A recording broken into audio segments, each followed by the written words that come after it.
என் தோளை தாண்டி வளர்ந்ததனால் என் தோழன் நீ அல்லவா. என் வேள்வியாவும் வென்றதனால் என் பாதி நீ அல்லவா.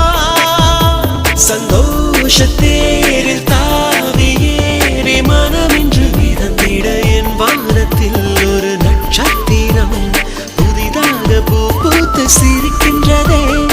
எங்கே எங்கே என்று தினந்தோறும் நான் எதிர்பார்த்த